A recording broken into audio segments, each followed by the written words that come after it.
السلام علیکم ورحمۃ اللہ وبرکاتہ۔ الحمدللہ رب العالمین والعاقبۃ للمتقین نبینا محمد وعلی آلہ واصحابہ اجمعین اللہم صلی علی محمد وعلی آل محمد۔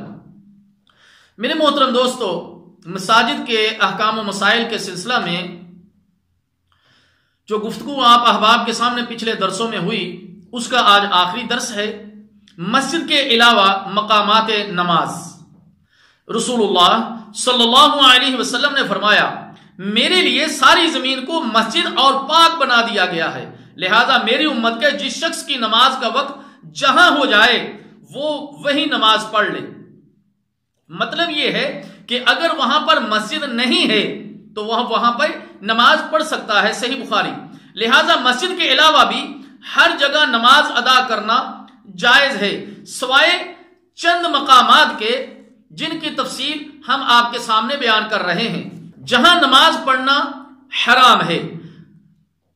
جس کمرے کی دیواروں پر جانداروں کی تصویریں یا وہاں ان کے مجسمے ہوں، اللہ کے رسول صلی اللہ علیہ وسلم نے فرمایا، ان لوگوں یعنی یہود و نصارہ میں کوئی نیک آدمی مر جاتا تو وہ اس کی قبر پر مسجد بنا دیتے، اس میں ان کی تصویریں بناتے۔ یہ لوگ اللہ کے ہاں بدترین مخلوق ہیں، صحیح بخاری۔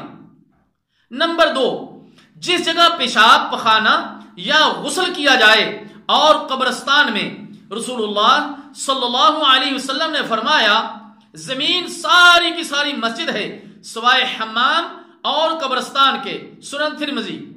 نمبر 3، اسی طرح کوڑا کرکٹ اور دیگر گندگی والی جگہ میں نماز نہ پڑھی جائے کیونکہ وہاں نجاست ہوتی ہے۔ نمبر 4، اونٹوں کے باڑے میں یعنی جہاں اونٹ باندھے جاتے ہیں، ایک آدمی نے رسول اللہ صلی اللہ علیہ وسلم سے سوال کیا، کیا میں بکریوں کے باڑے میں نماز پڑھ لوں؟ تو آپ صلی اللہ علیہ وسلم نے فرمایا کہ ہاں۔ پھر اس نے پوچھا، کیا میں اونٹوں کے باڑے میں نماز پڑھ لوں؟ تو پیارے نبی صلی اللہ علیہ وسلم نے فرمایا کہ نہیں، صحیح مسلم۔ نمبر 5، کسی قبر کی طرف رخ کر کے نماز پڑھنا جائز نہیں، رسول اللہ صلی اللہ علیہ وسلم نے فرمایا، لا تصلوا الی القبور، صحیح مسلم، قبروں کی طرف رخ کر کے نماز نہ پڑھو۔ لہذا مساجد میں قبریں بنانا جائز نہیں، اور جن مساجد میں قبریں ہیں وہاں نماز پڑھنے سے بچنا چاہیے۔ نمبر 6، ایسی جگہ نماز جائز نہیں جو کفر یا شرک کی وجہ سے مشہور ہیں۔ حدیث میں آتا ہے، سیدنا ثابت بن ضحاک رضی اللہ تعالی عنہ بیان کرتے ہیں کہ رسول اللہ صلی اللہ علیہ وسلم کے دور میں ایک شخص نے نظر مانی کہ وہ مقام بوانا پر ایک اونٹ ذبح کرے گا۔ پھر وہ نبی مکرم صلی اللہ علیہ وسلم کے پاس آیا اور کہا کہ بے شک میں نے بوانا میں اونٹ ذبح کرنے کی نظر مانی ہے۔ نبی مکرم صلی اللہ علیہ وسلم نے اس سے پوچھا، کیا وہاں جاہلیت کا کوئی بت تھا جس کی عبادت ہوتی رہی ہو؟ صحابہ نے کہا کہ نہیں۔ آپ صلی اللہ علیہ وسلم نے پوچھا، کیا وہ جگہ ان کی میلہ گاہ تھی یعنی وہاں میلہ لگتا تھا؟ صحابہ رضی اللہ تعالی عنہ اجمعین نے عرض کی کہ نہیں۔ تو رسول اللہ صلی اللہ علیہ وسلم نے فرمایا، اپنی نظر پوری کر لے۔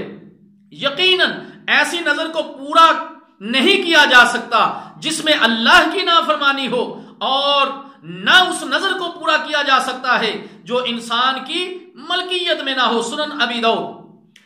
جب نظر پوری کرنا جائز نہیں تو نماز جو نظر سے بھی بڑی عبادت ہے وہ کیسے جائز ہو سکتی ہے ان مقامات پر جن مقامات پر اللہ کی نافرمانی ہو۔ نمبر 7، مقامات عذاب میں بھی نماز نہیں پڑھی جائے گی۔ رسول اللہ صلی اللہ علیہ وسلم نے فرمایا، عذاب نازل ہونے والی جگہوں پر مت جاؤ مگر روتے ہوئے، اگر روتے ہوئے نہ جا سکو تو وہاں جاؤ ہی نہیں، ایسا نہ ہو کہ ان پر آنے والا عذاب تم پر بھی آ جائے، صحیح بخاری۔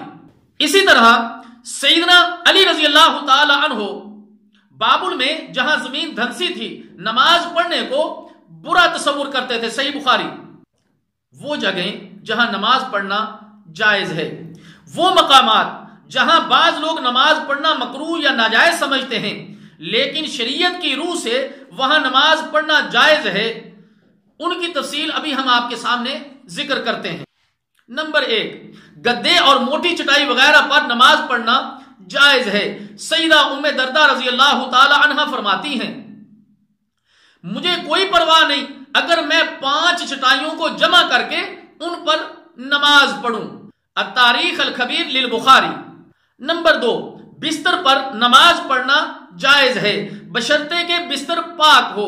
بی بی سیدہ عائشہ صدیقہ رضی اللہ تعالی عنہ فرماتی ہیں رسول اللہ صلی اللہ علیہ وسلم نماز پڑھتے اور عائشہ صدیقہ رضی اللہ تعالی عنہ آپ کے اور قبلہ کے درمیان بستر پر لیٹی ہوتی، صحیح بخاری۔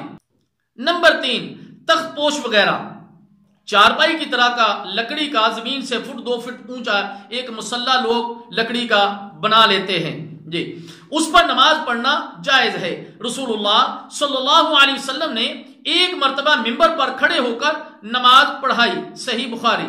اللہ تعالیٰ جل شانہ سے دعا ہے کہ اللہ تعالیٰ ہمیں ان احکام و مسائل کو سمجھنے کی اور عمل کرنے کی توفیق عطا فرمائے۔ والسلام علیکم ورحمۃ اللہ وبرکاتہ۔